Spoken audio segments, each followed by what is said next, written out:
big thing with antennas is getting the gain. Once you have the gain and the radiation, or I should say the antenna impedance, everything else is sort of a gimme from that point. But you gotta be able to get it from straight wire antennas into theory. So here it is.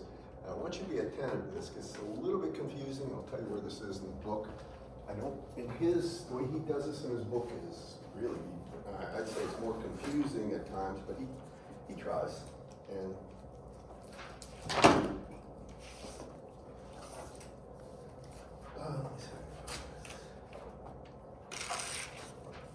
all right, so this is on page, really it starts back at 438, section 8.2, and I want to tell you, what I'm about to show you can drive you nuts if you're reading through his, and I'm going to try to make it a bit clearer. Now, we're going to start with something called it's really an ideal dipole. Ideal, actually short dipole antenna. Now, I want to say this current distribution I'm about to show you is fictitious. It does not exist in the real world.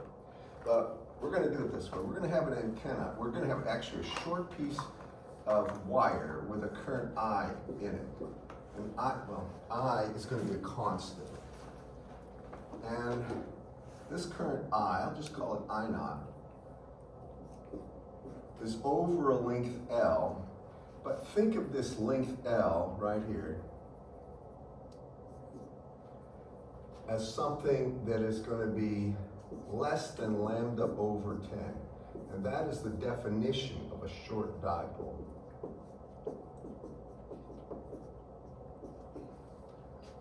Y'all with me on this? Now here's the thing with this one that he doesn't say. Well, basically if you plotted the magnitude of the current I versus the actual antenna distance, usually this is the Z direction here, and this is from 0 to L, the magnitude of that current would not change from top to bottom. Basically everywhere in that wire, you can assume it's 1 amp or whatever it is. Y'all follow me on this? You don't need to write this down as much as you need to listen.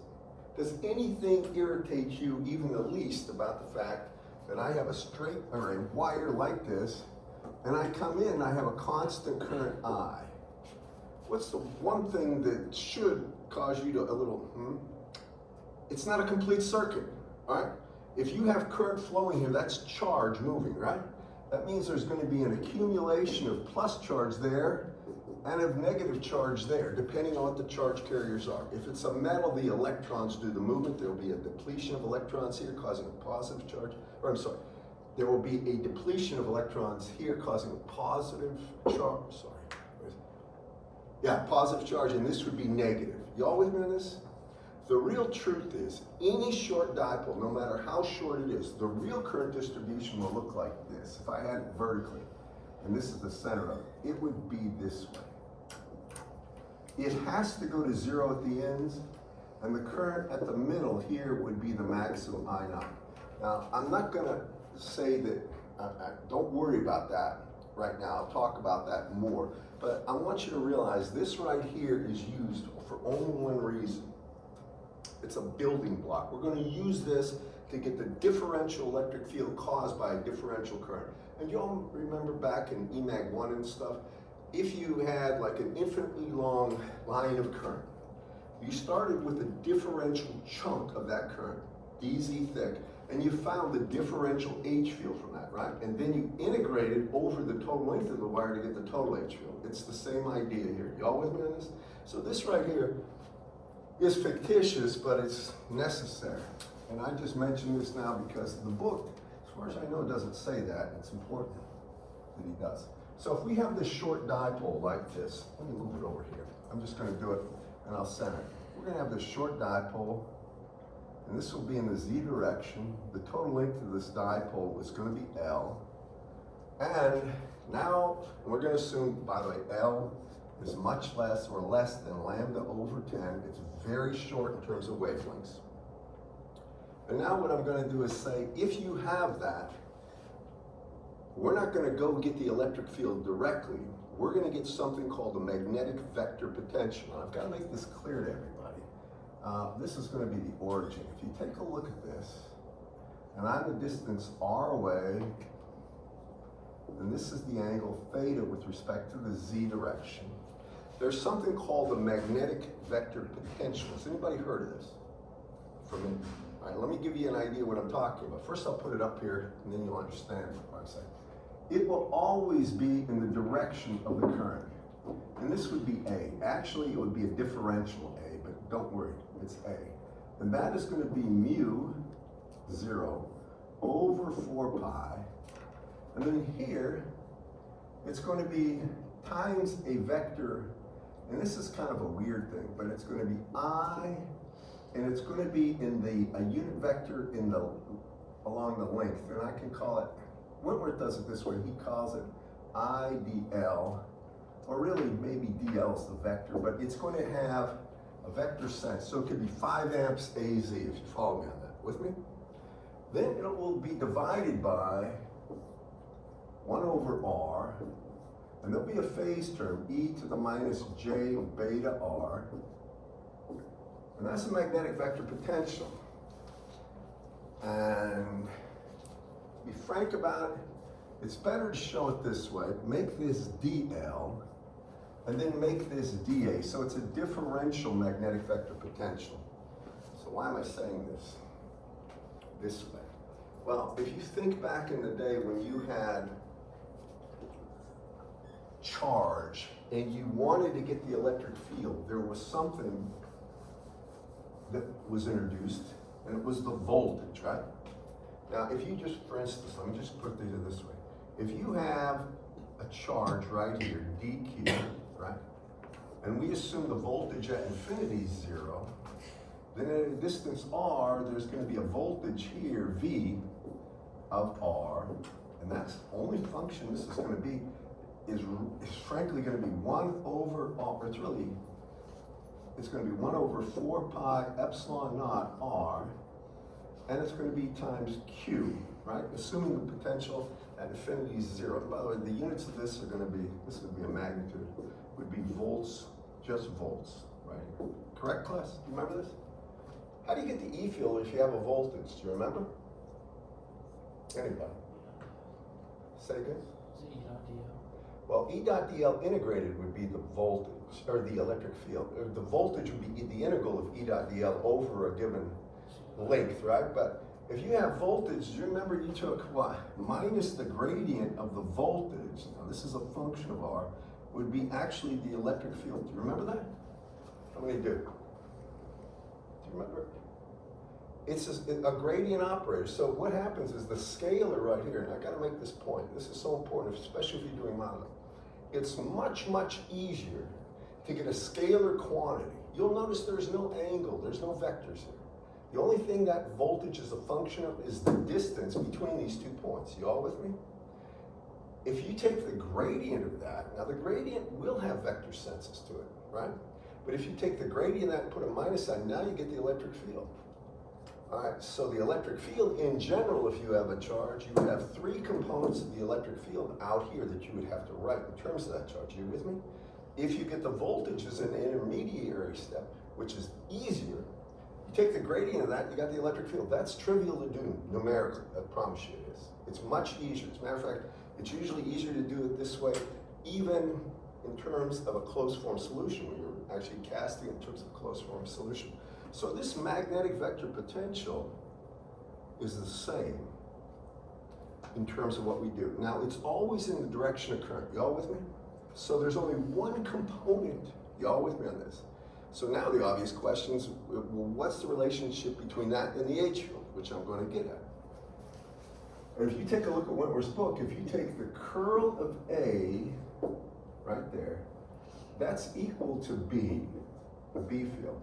And that means the H field, since H is mu B, is really going to be 1 over mu, most of the time it's mu 0, times curl of A. So if we get the magnetic vector potential from a differential current element, by virtue of the fact we just take the curl of that, we can easily get the H field. With me? Now if you have the H field, I didn't say this, but we're going to be all in the far field on this one. You kind of guessed at that, right?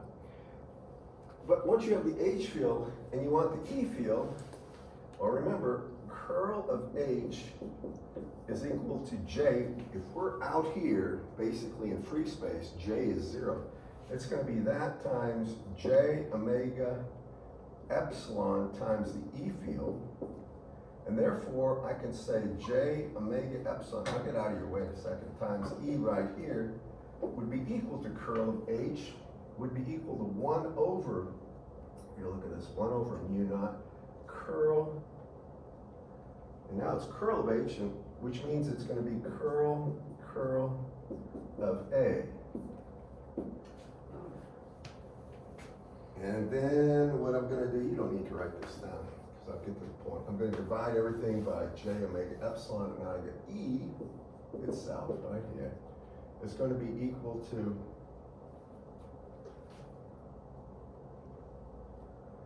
and I think cast it that way. It's going to be equal to 1 over J omega mu epsilon times curl of A, and that's the gradient of divergence of A minus del squared of A.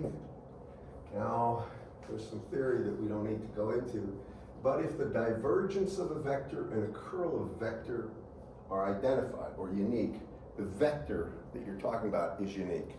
Let me be very clear about this. If you identify the curl of A as something, in this case, if I divide by mu naught, it's equal to H.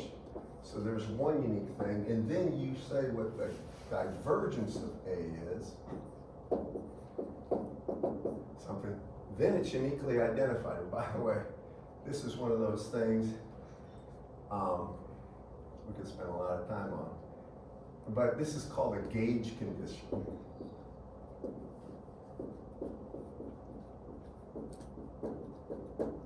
Have you heard the term gauge condition ever? What it really is something that the divergence of A, whatever we set it equal to, will make the vector H and E unique. You all with me on this, class? We have to set it equal to something. So typically what they do right here is they look at another equation. Now, I don't want you to get wrapped up in this. I just want you to follow me, the ideas, all right? So if you think about this, we know that, if you think about this, that divergence of E is equal to, and the way you're used to saying is divergence of E is equal to rho V over epsilon.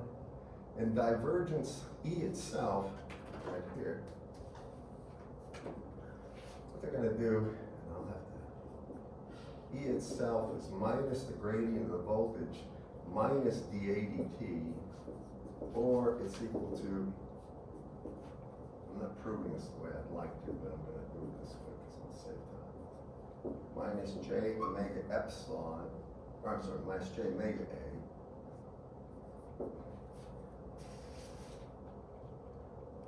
And then we come down here. Before you start writing this, just go with me. Remember div E is equal to rho V over epsilon? You all remember that? That was Gauss's law. Instead of D, I put E in there. I come down here and I'm making the case that's it, but I've got to prove this. That's going to be the form of E. And so if I take divergence of E right there, I get divergence of, and it's minus gradient V minus d dt of A is equal to rho V over epsilon. Then we make the case that rho V is going to be assumed 0. In other words, this is going to be a charge-free region. It's the only thing. You don't have to follow every single step, but get the idea. There's no charge. Think of vacuum or something like that. So then we get this. If I go ahead and take this through here, I get the gradient of the divergence of V right there. And it would be, if I get rid of that minus sign, plus, since this is 0, plus d dt of the divergence of A equals 0. Here's where the money shot is right here. So that means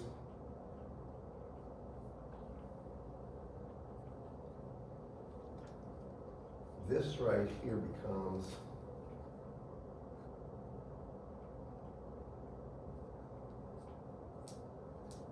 del squared of V equal to minus del squared of V equals d t of divergence of A and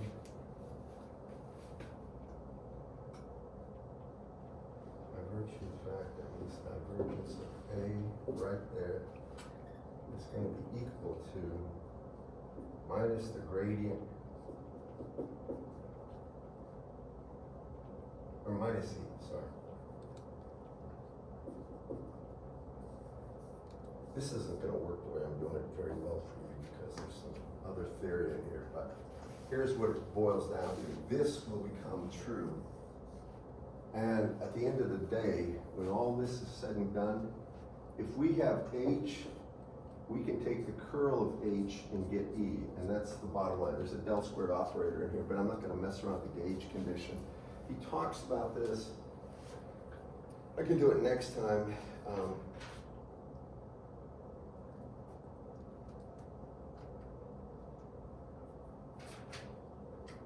At least I thought he's talking about it.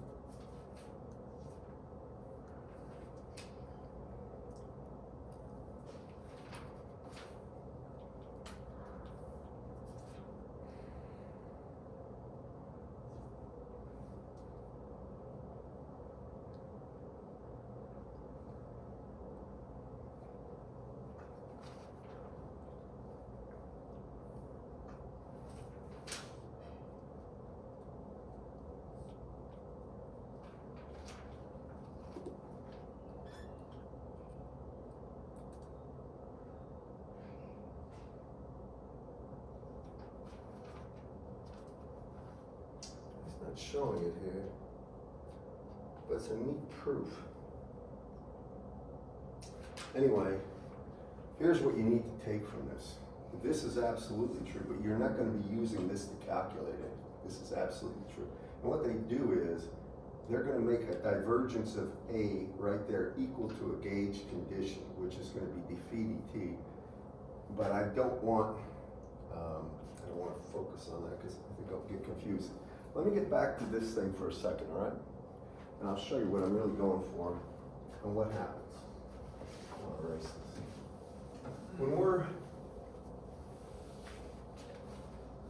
Because this doesn't even need the gauge condition right here to work right now, I believe.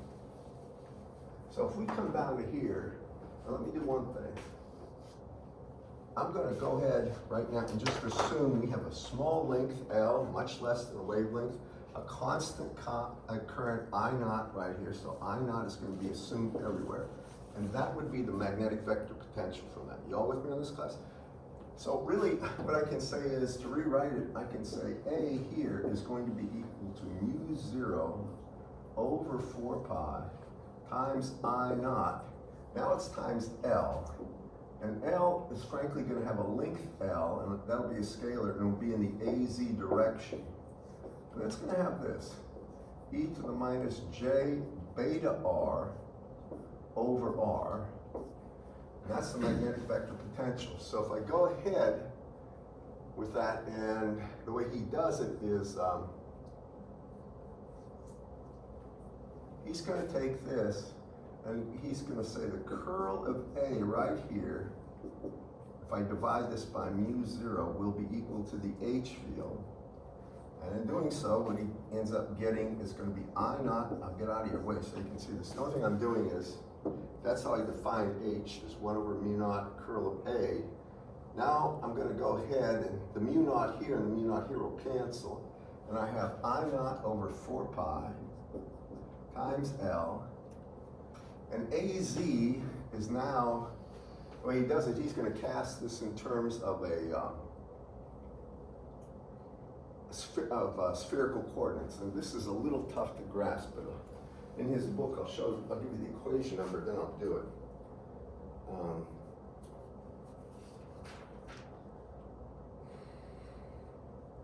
This is on page 442 between equation 8.43 and 8.44, but I wanted to share this. This is kind of a neat thing. What I want to do is take this. This is in like either Cartesians or cylindrical coordinates. I want to put it in terms of spherical coordinates. Y'all with me, everyone? So we're going to take AZ, and you got to look at this from the perspective of, if this is theta, and this is the z-axis, and I'm out here at some distance r, doesn't really matter, then AZ is in this direction, right? AZ would be a unit vector in that direction.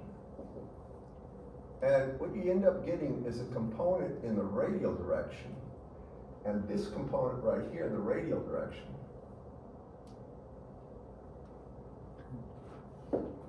is going to be equal to, simply, if you take a look at this, AZ is going to be equal to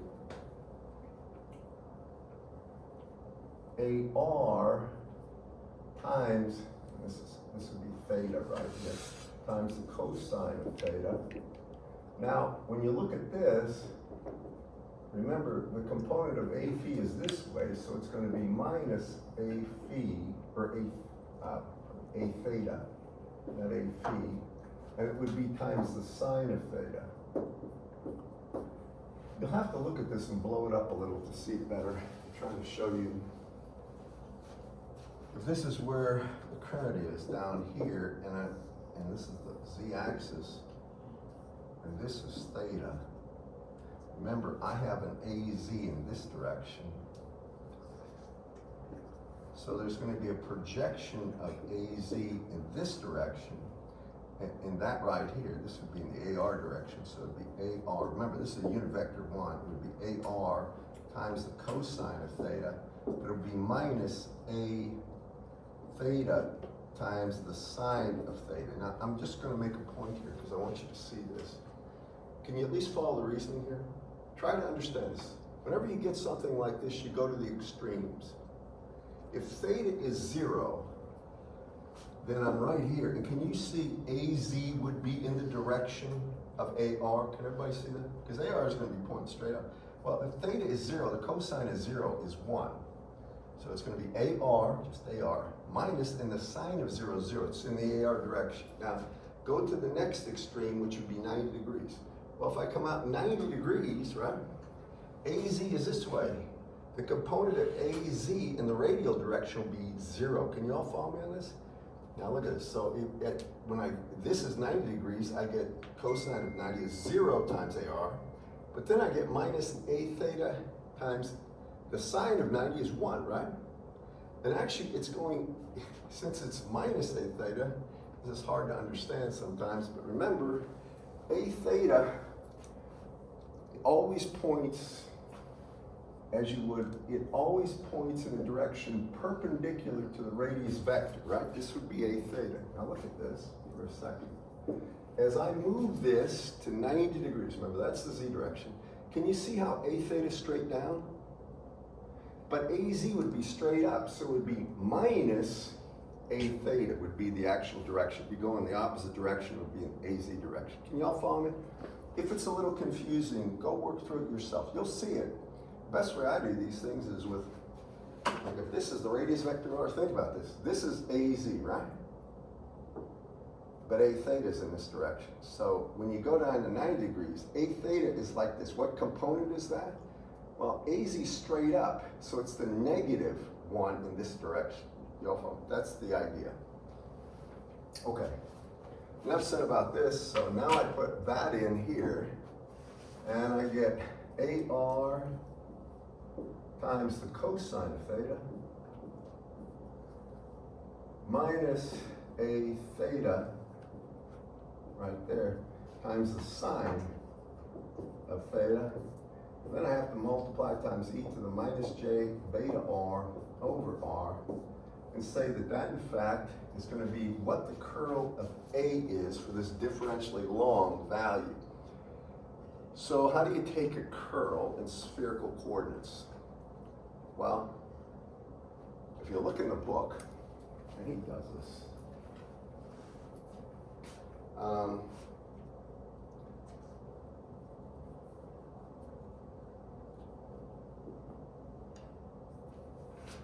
find out where it is. Okay, first in equation 8.44, if you can write that down, he sets up what A is, and then he takes the curl of that. And by the way, the curl of a vector is always perpendicular to the vector. Do you know what I'm talking about, class?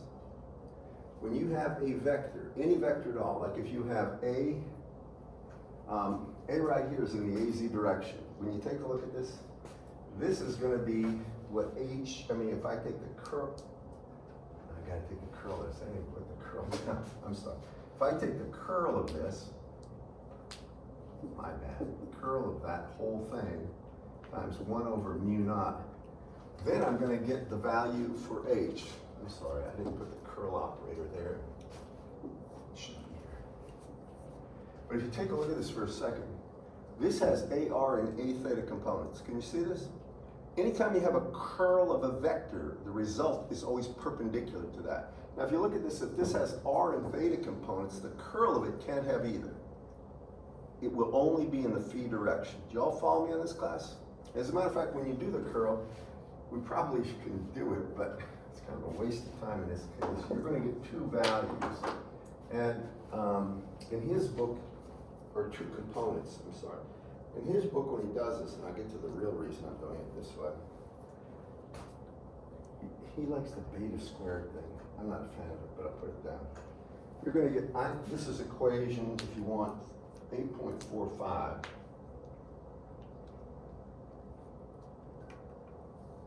And that's okay.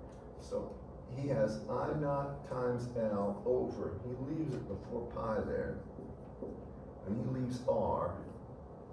Actually, he puts R over here, 4 pi, and he has e to the minus j beta R over R as such. And then you'll have times j beta and minus 1 over R times the sine of theta.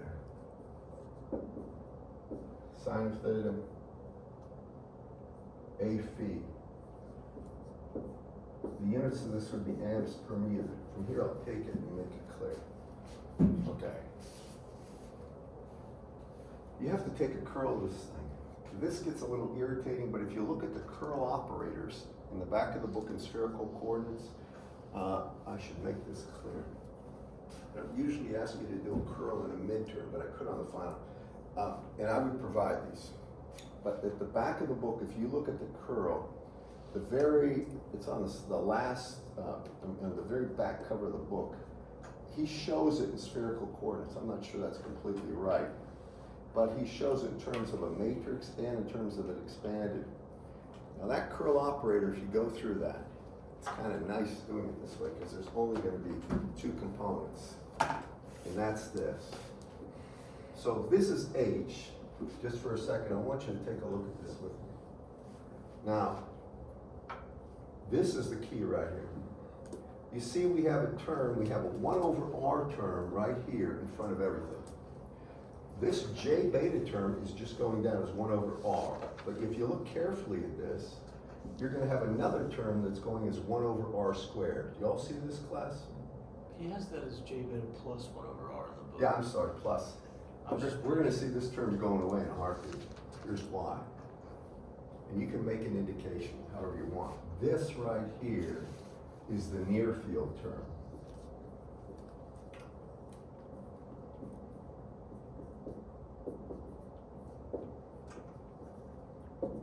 It means it has to do with H field energy that is non-propagating. Do you recall me talking about the near field for capacitors and inductors? The near field quantities have to do with electromagnetic energy is never launched. It's always going to be something that can collapse back onto either the capacitor or inductor. With me? This is that term right there. It's proportional 1 over R squared. With almost all the stuff you're going to be dealing with, unless you do EMC work and it's very close in, you don't care about near field terms. You care about the far field or radiating terms, especially for antennas. And that's this. Now, you can write this down. the H field and the far field we want to talk about.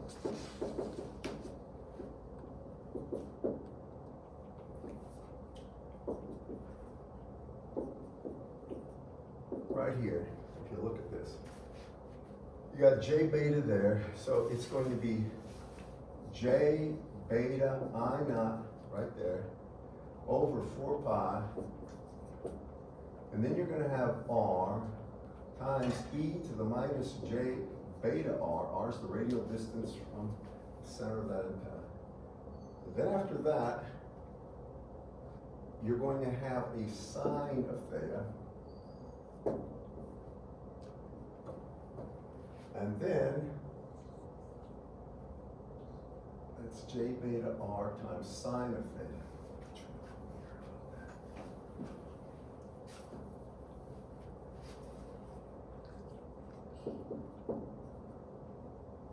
And it will be in the A phi direction, and it will be amps per meter.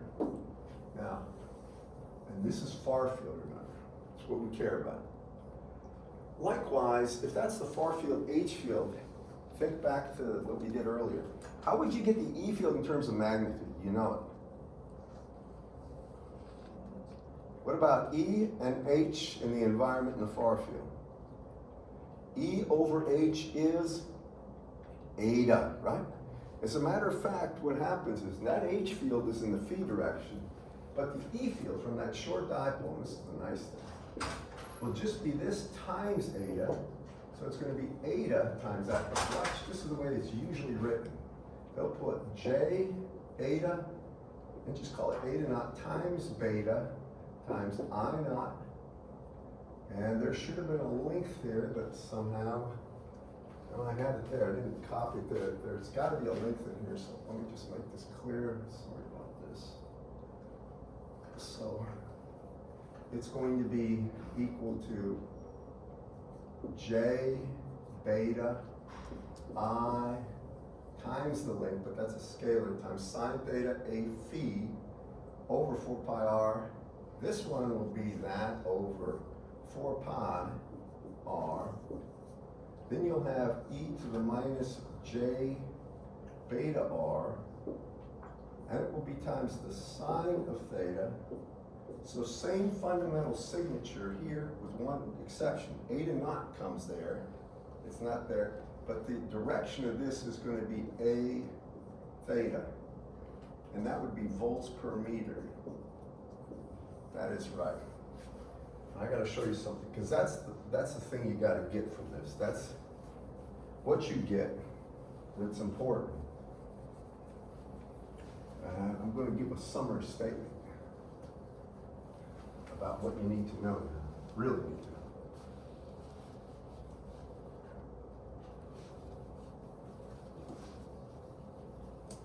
Something I should tell you about with this stuff. A lot of the things, as I read Dr. Whitmer's book, I think of the upper level classes and stuff, they don't give enough, you might say, information to put limits on the validity, and some of the stuff is confusing in here, where he does it. He tries, and you know, to his credit, he does a pretty good job about conveying the information. But in that gauge condition stuff, I didn't even see the whole discussion on that. That's higher up. Anyway, if that's the electric field and stuff, but now I'm going to say this has to do with something of length L. So if you have a dipole right here with length L, and the thing has a current I, and you're at a distance or an angle theta, as such, this is the z-axis. I'm always orienting these antennas on the z-axis, just to be consistent with his book, but in general, they can be oriented anyway.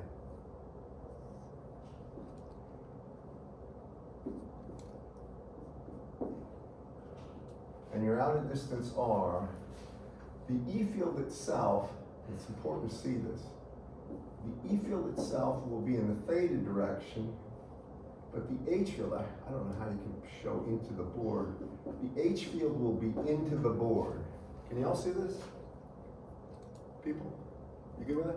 Here's something that's really important about this. So, if you take a look at a little current element like this right here, And say this is my radius vector to give you some perspective. If we're in the far field, which is about everything we do in this chapter, the electric field is always, let me get a different color marker. Remember, I'm saying this black thing is in the z direction. I want you to see this because this is real important. Otherwise, the coordinate systems confuse you. The E field will always be in the theta direction. Can you all see if I come up here, it's perpendicular to this, right? By the way, it'll be 0 straight up because if you look, the sine of theta will be sine of 0. So there's no electric field straight up that's radiating from an antenna, a wire antenna. Come down here, it's in this direction. It's a peak value here. That's when the sine of theta is 1 because theta is 90 degrees. You all see that? Now, this is only far field stuff. If I look here, I know that E crossed H would be the direction of propagation. It's radiating radially away from the antenna always. So E is in this direction, H has to be in this direction. E crossed H radially outward. Y'all with me? Something else you gotta say about these things, and most of this is just obvious. Can you see how it doesn't matter what phi is? Phi would be the projection of this in the XY plane. It's always gonna look the same, so it's a symmetric pattern in terms of phi. Y'all, everybody with me on this? Now that's important. Now, getting back to this little guy here, this stuff. I know he talks about magnetic vector potential and kind of the way I did it was hand waving. He has a bit more exact thing, but really the gauge condition is important. He didn't get into that too much. Anyway, if we have that, I don't know if you can see this, but let's use this example right here. And we're going to go ahead and now we're going to get the directivity of a short dipole or the gain. We'll assume it's very efficient. So if you think about this, we got the electric field, and I want to show you one trick about this too. And I want you to write this down. This is a handy dandy. The electric field is J eta beta, right? And it's over 4 pi. Then it's times the length, always proportional to length, for a short dipole, only for short dipole. Then it's times the magnitude of the current. It has to be proportional length and magnitude of current. It's going to be proportional 1 over r, and we'll have a phase term, e to the minus j beta r, because we are in the frequency domain, and that's the rate of phase change as you go further and further from the antenna. Then it's going to be times the sine of theta in the a theta, sine of theta times a theta, and it will be volts per meter. That's far field. Now, if you have that, you can get the H field just dividing that by eta and then cocking it to A phi. Can you all see that, class? This is important when I'm showing you. Now, here's some tricks that come in handy. Look at this eta beta term for a second. When I have eta times beta, well, eta, if you think about that, and we're talking about, might as well say free space, but lossless medium. Antennas are in free space for all intents and purposes. Eta itself is square root of mu naught over epsilon naught. Y'all recall that? And then beta is what? It's omega times the square root of mu naught epsilon naught. I'm going to stop for a second. I'm replacing eta and beta with the values that we know to be true. Y'all with me? What do you notice happening there?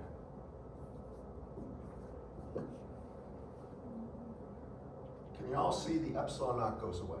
And can you see how mu naught becomes mu naught square roots just go away? It's mu naught. So that means it's mu naught omega. That's nice. Y'all with me?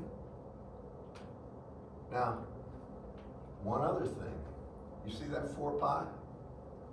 So if I have eta beta divided by 4 pi, now I have mu naught, instead of omega, I'll put 2 pi f.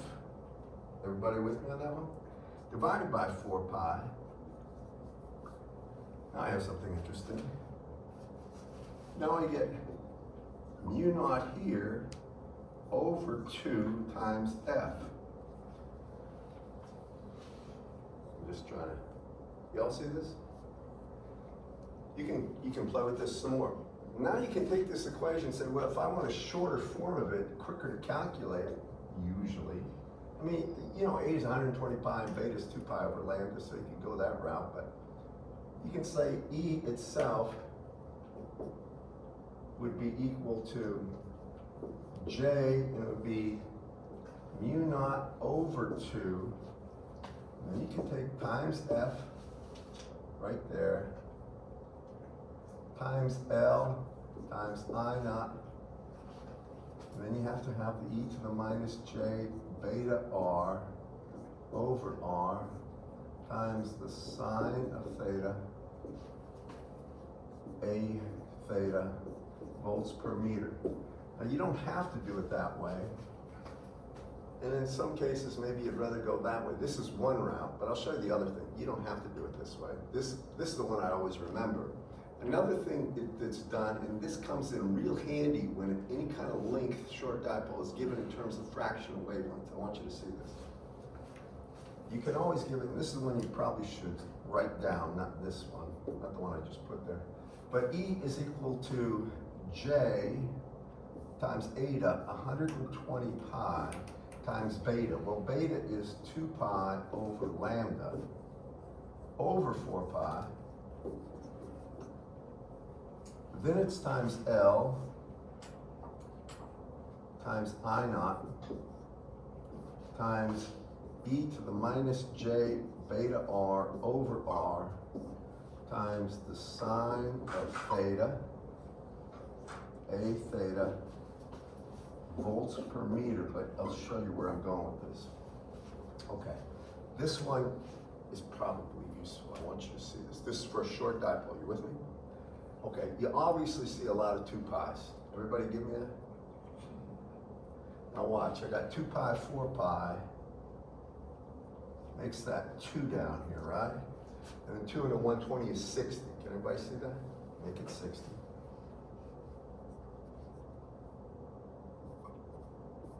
Now, I can take the L inside here. This is a key thing. So for a short dipole, I can have that times L over lambda. Now remember, I told you the length of the antenna is usually in terms of wavelengths. If they're short dipole, 1/10 of a wavelength, 10th, 20th, 100th of a wavelength. And you can see what happens here. That makes a nice calculation. That gets rid of a whole lot of intermediate calculations. 60 pi you got down, right? L, say if it's 1/10 of a wavelength over a wavelength, that's 1/10, right?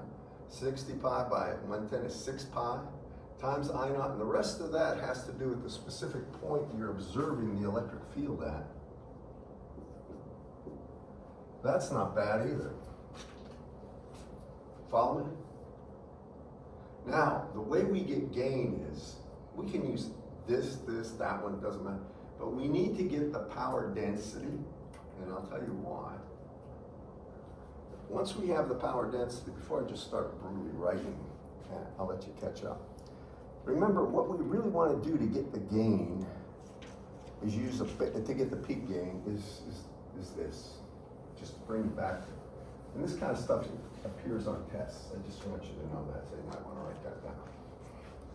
This is something you need to know for the exam. How to calculate the gain the directivity from an antenna. But here's what happens. Once you go from the electric field to the average power density, okay? Once you have the average power density, which is simply 1/2 magnitude of the E field squared over eta naught, and it will be in the AR direction. First, does everybody follow the thoughts here? If I have an electric field, I should be able to get power density. This is a far field thing, power density. Once you have this, then you get the total power radiated, or you get let's go ahead and get the normal power density. So first we're going to get the normalized power density, which is just P-ab, right, over P-ab maximum value. That's the normalized power density. The largest value you can have is 1. Do you all remember this class? Normalized power. Then from that, you go ahead and you get the directivity, or the maximum directivity, and that is 4 pi over double integral, and it's really over the region, 0 to 2 pi, 0 to pi of that right there, which is the normalized power density, and it will be a function of angle times the solid angle, right? Differential solid angle, which is the sine of theta d phi. Now, I'll stop here. It's been a while since you do it. But remember at the beginning, I would give you the actual, like, normalized power, and you had to calculate the direct, or that bandwidth, I'm sorry, beamwidth, remember that? And you have to calculate the gain. Does everybody remember this? It's very, very beginning of this chapter. Well, that's how I go from E field to power density, average power density. From that, now I go ahead and get the normalized power density, then I get the gain, right? Y'all with me on this class?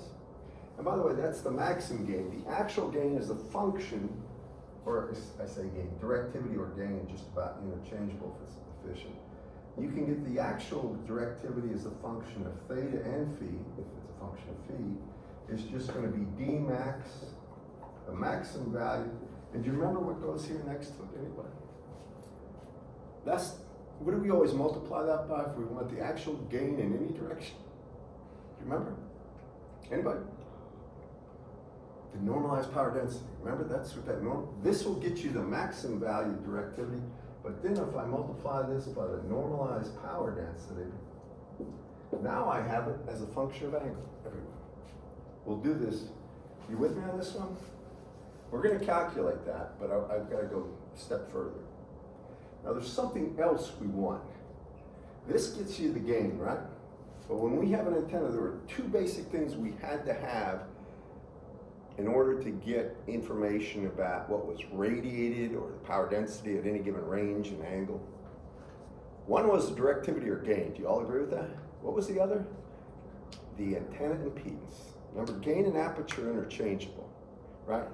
Matter of fact, if you think about it, you're right in a sense. If you have gain, remember the aperture electrical size is simply lambda squared over 4 pi times the gain, or directivity. You all remember this? So one gives the other in a sense, right? But we need the antenna impedance. Do you all remember the antenna impedance is critical, because if we don't know that, if we hook an antenna up to a voltage, we don't know how much current's going to get into it. We don't know how much power it's going to radiate. You all with me? Well, we're lucky here. We can get the radiation resistance from this because we know how much is being radiated, right? Now, I want to just level with you. The only way you can get the reactive component of the antenna is by going to the near field and integrating the total energy in the near field, all right? Now, we're not going to do that.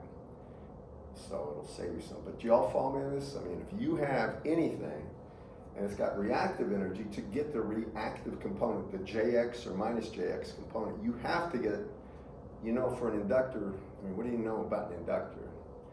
Well, the total amount of energy in the near field is 1/2 Li squared, right? And the impedance of an inductor is J omega L, correct, class? Well, you can calculate the total amount of energy and get the reactive component if we had the near field term, but it's a pain, so we're not going to do that. But we are going to get the total amount of power radiating, get the radiation resistance. So how do we get, let me state this again. We've got the power density. Did you agree with this? That power density is going to be that electric field squared crap that I got right here, divided by 8 naught, right? And put a half in front of it. But we need really to get the antenna impedance or the antenna radiation resistance. We need the total power radiated. Do you all follow me? Now I'll show you why in a second. So let me see if I can go right here and do this. So here's how we get total power radiated. P rad. We start with the electric field and we get the average power density. So we say P av right here is going to be equal to, and I'm going to go ahead and, let's see here. I'm going to use this one, and I'm going to take 1/2, remember, PAV is 1/2 times the magnitude of the electric field squared over 8 naught, and this would be in the AR direction, watts per meter squared, and this would be true for a propagating wave or far field. You all with me, class? All right, take that.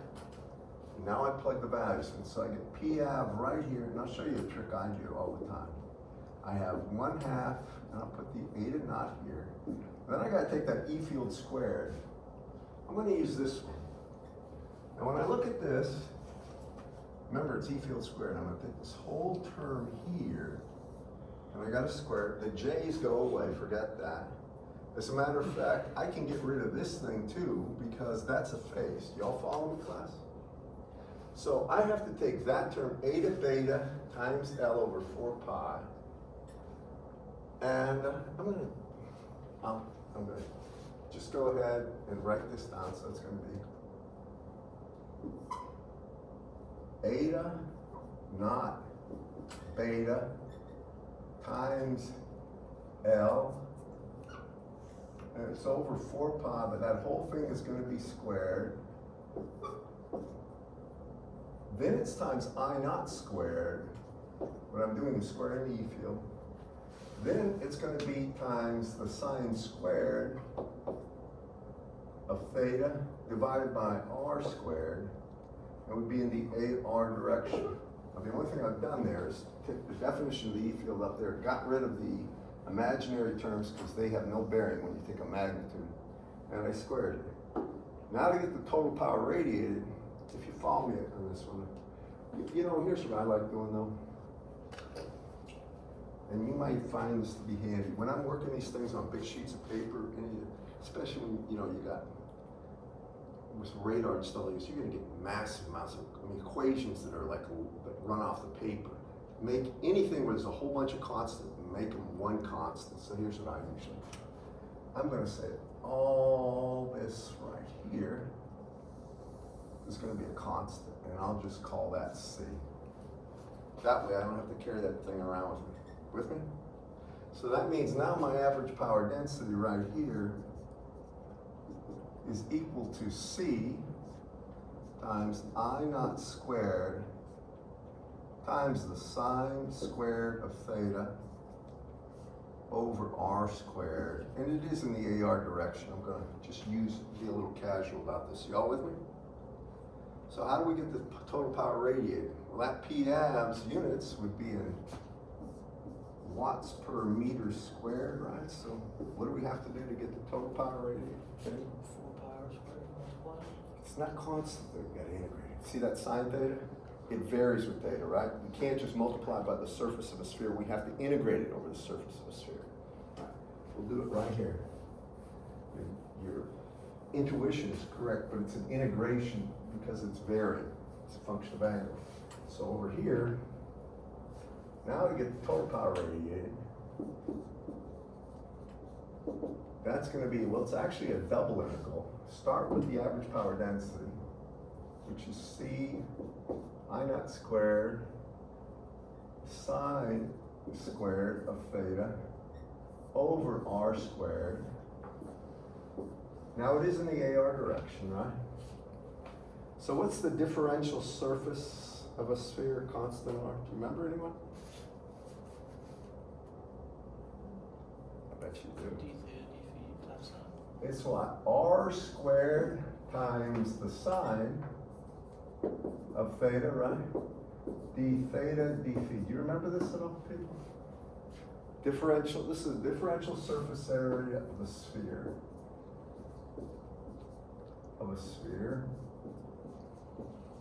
And it is for constant r. If you look at this, where does theta go from? North pole to south pole, or from 0 to, y'all with me? Pi or 180 degrees, that's right. 0 to pi. And where does if you're going from east all the way to west, all the way around back to east, it's 0 to 2 pi, that's phi. Y'all with me? So the second part is 0 to 2 pi. My gut tells me you already know what the answer to some of this is. If you look at this, just leave C alone, I get total power radiated, right? Now first I'm going to deal with the r squared. Can everybody see the r squareds cancel? if they didn't, we'd have a problem. That means more power would be radiated the further off we got if it was an R left there. It has to not be a function of R, the total power rating. Now, if you look at this, I can see that now I got a C, right? And I have I squared, or two constants. I account for those, right? And then I can take the phi from 0 to 2 pi and just multiply by 2 pi. Can you remember it? This is going to look very familiar to some of you in 1 second. And then what happens?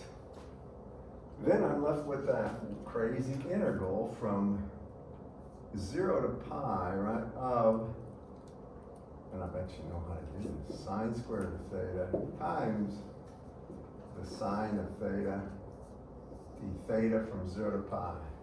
Do you remember that one? Do you remember why I didn't make it sine cube? Well, your calculators would do that one, but do you remember why I did it that way? Yeah, sine squared is 1 minus cosine squared, then times sine theta, then you make u cosine theta, du minus sine theta, d theta, and then you integrate. Do you all remember what it came down to?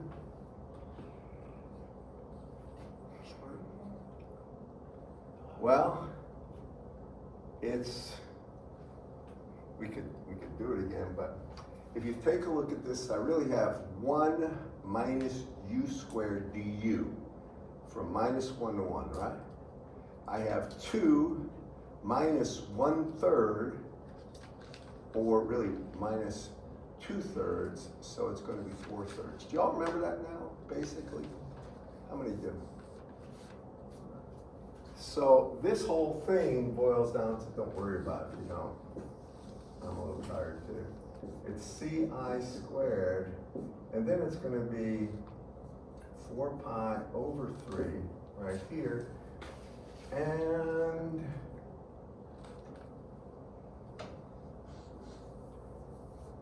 that's how much power is radiated.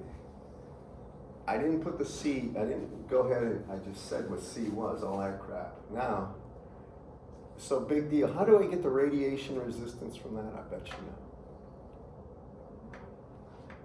If we want a total power radiated, and I give you an antenna impedance of R rad plus J, say X antenna, and I say there's a current I going through there, how do you get total power radiated?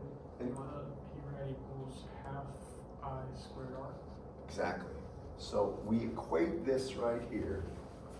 We simply say P rad, well, I'll put it this way, P rad is equal to 1/2 magnitude of I squared over, or times R rad, right? Now look at this. I go ahead and do that. I can see that P rad, the I, when I look at this thing right here, the I squareds cancel, that's for sure. So I end up getting R rad, you can check me on this, if it's true. R rad here is going to be 80 pi squared L over lambda, if you want in terms of L and lambda squared ohms. You can go ahead and if you equate that to that, and remember that C is all this crap right here. If you do it, it'll come down to this in ohms. And I've done that so many times in the past. I'm not doing it today, but let me just tell you where it is in the book. Because it should be something that it sticks with you. This one, by the way, you need to know. Put down need to know. I don't give you this one. It's for a short dipole. You with me, class? It's a short dipole. And this is let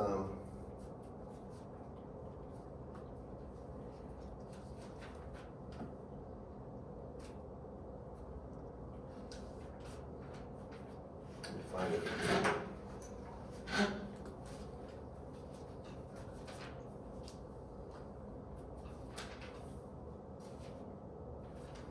Did we get the gain for this one yet? Directivity? It is 3/2, but I don't know if I actually calculated it. I put the integration down. Did I calculate it or not? I don't think so. All right, hold on. I guess I didn't. All right, so can you write this down? equation 8.56. Now, here's the nice thing about this ratio, L over lambda. Remember, almost always antennas, short dipoles, are given in terms of fractions of a wavelength.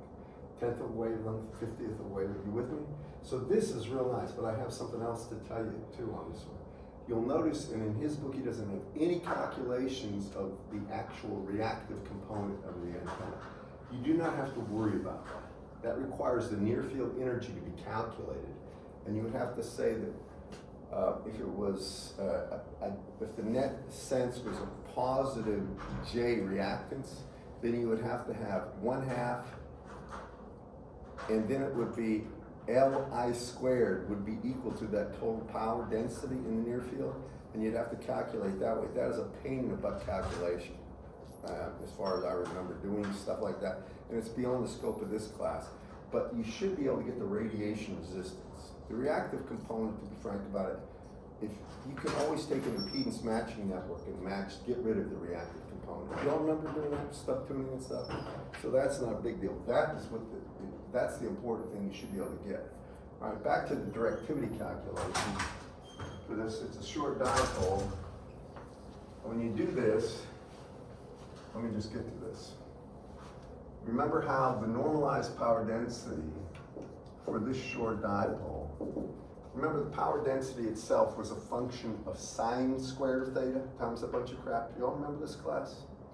Sine squared of theta. You normalize, the only thing that will actually survive is going to be sine squared of theta. That's the normalized power density.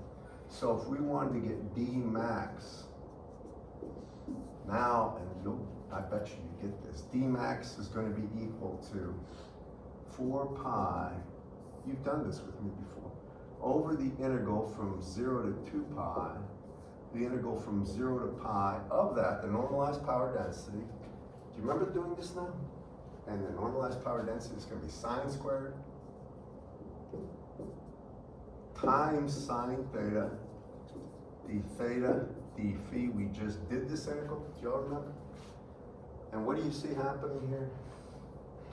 Well, you're going to get 4 pi over 2 pi, right? And then downstairs you got that sine squared times sine theta from 0 to pi. Over there, you're going to get 4/3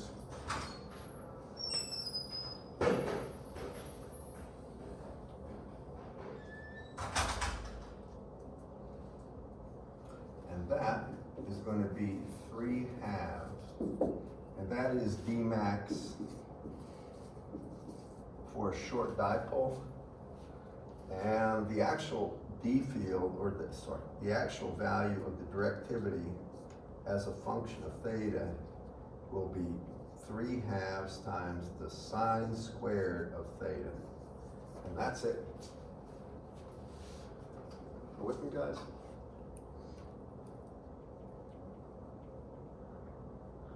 I know this is a little brutal going through this, but the honest thing is, you can get it all if you can get the magnetic vector potential, you can get this.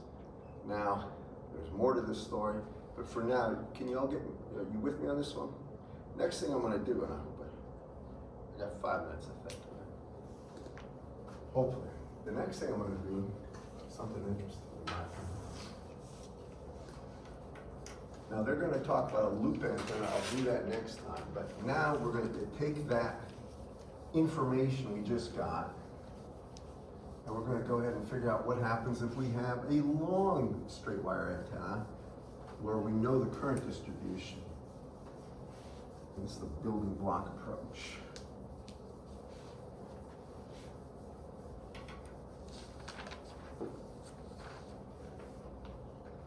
Let me get rid of all this.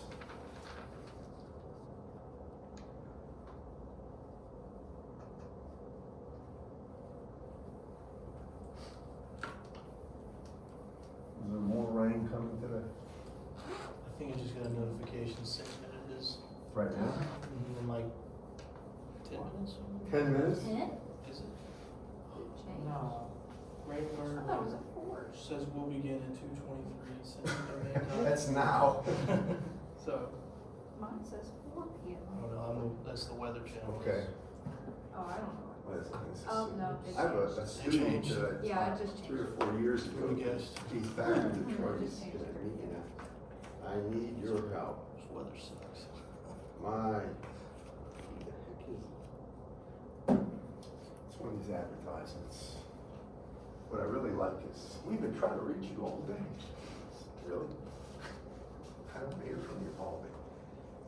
Now, follow me on this, write this down. He doesn't state this explicitly. If you have a current that has a differential length, I'm going to use DZ here in this direction, and I'm at a distance R away, and we're going to put it in the Z direction here, and I have an angle theta.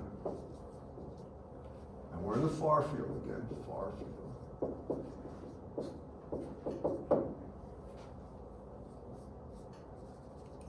Then, from that, we get a differential electric field. Write this down. Whitmer's book does not say this explicitly.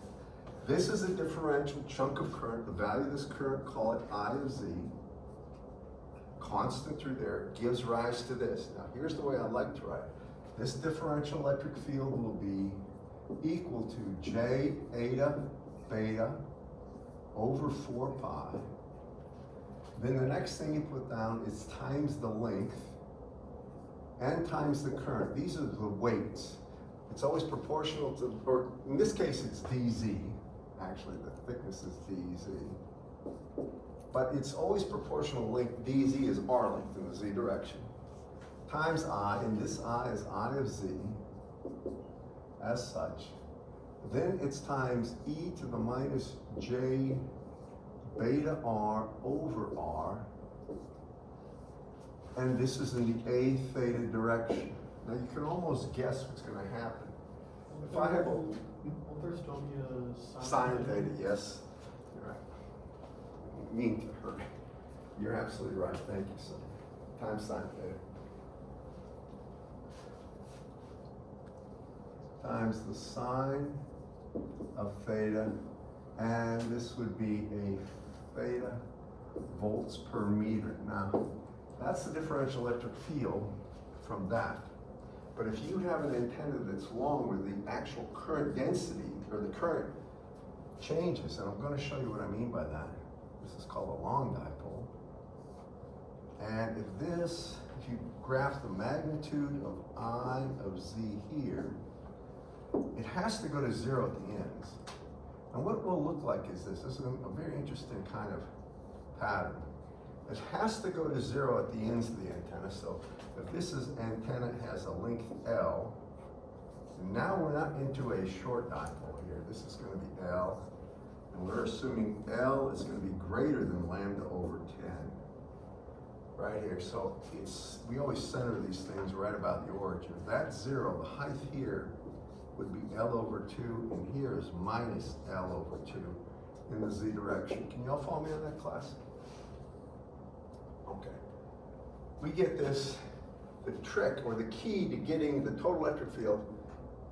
We're going to go ahead and say, if I got a differential chunk of electric field, it gives rise to a differential chunk of current, gives rise to a differential electric field. We can integrate over the total length to get the total electric field. But before we do it, we need information about what this current is mathematically. So here's the thing you have to consider. There is no closed form solution for that current that comes about from a solution of Maxwell's equations. We get a very clear, a very good high approximation of that, and that's beyond what we can deal with in this class. But if you want to see the proof on this, come see me afterwards, and I'll be happy to do this for you. And we can end up finding out that the the current on this long antenna will have this form. It'll have a magnitude I naught. Then it's going to be times the sine, right here, times the sine. And here, the way he has it, it's going to be beta, and then it's going to be times L over 2. I think he has this form of it, minus the magnitude of Z, And that's going to be between the bottom and the top of the antenna. Let me make sure he has, see, I put a magnitude there. I think he has something else, but he probably does it for greater than and less than the actual, this is an arbitrarily long. Yeah, this is on page 448, equation 8.66. And I've got to make mention of this to you. This is important. When you look at this equation right here, I told you one thing about these things. The current has to go to zero at the ends. Y'all with me? If it doesn't, it's not legal. And there's a couple things that are real important. So if you take a look at this, when Z is equal to L over 2, y'all see that right there? Then I have L over 2 minus L over 2 or 0, right? The sign of 0 is 0. Checks that box. You with me? If it's minus L over 2, well, the magnitude is still L over 2. L over 2, it checks that box. Here's the thing that'll get you though. You would think it would be a maximum here, right? And it would be if it's a if that dipole is a half wavelength. But if it's a full wavelength, and I want to make sure you see this. If that's the current distribution, I'll even put it down there. If we let that be exactly, if the length of that antenna is a half wavelength, the top here is going to be quarter wavelength. I mean, basically from here to here, quarter wavelength, here to here, quarter wavelength. Then you would get a distribution that would look like this, a current distribution. I'm not going to spend a lot of time on this because I know I'm over, but I just want to show you this and get to my point. It would do like this. If it was exactly halfway, it would be like this. It would look like a sine wave, a lobe of a sine wave, with me? But if you go to if this thing becomes a full wavelength, then what happens is it goes to absolute 0, right there. Now that should trouble you. Think about this. The feed point for these antennas is right in the center. If you take a look at a dipole antenna, current goes in here, comes out here. Well, if there ain't no current going in, can you see how this couldn't possibly be a solution?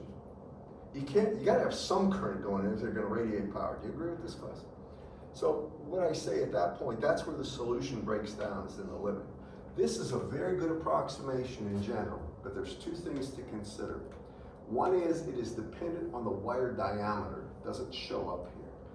The wire diameter has a big deal to do with this. And the second thing is at the limits, when you make this just exactly a full wavelength long, the solution doesn't work. It will never go to 0, actually, of the current. Anyway, what happens is this. Now I have IZ here. I better finish this up next time. I'm going to give you some stuff to read and work. But I wanted to get to this point today, so on Wednesday, whether you're here or not, I'm going to cover the short dipole, the arbitrarily long dipole antenna, then the half-wave dipole. And I'll tell you what you need to know. I'll do some problems too, hopefully. And then also talk about the small loop antenna. It's easy to see this one. I'll give you that equation, by the way, on the quiz or test. And then talk about something called monopoles. And that's my goal for Wednesday, in case you're not here. How many are going to be here? 1, 2, wow. You're going to be here? You're going to be here? No, you're gone. And I assume the rest of the people are going to be gone too. But if you are traveling, drive safe, please. Okay.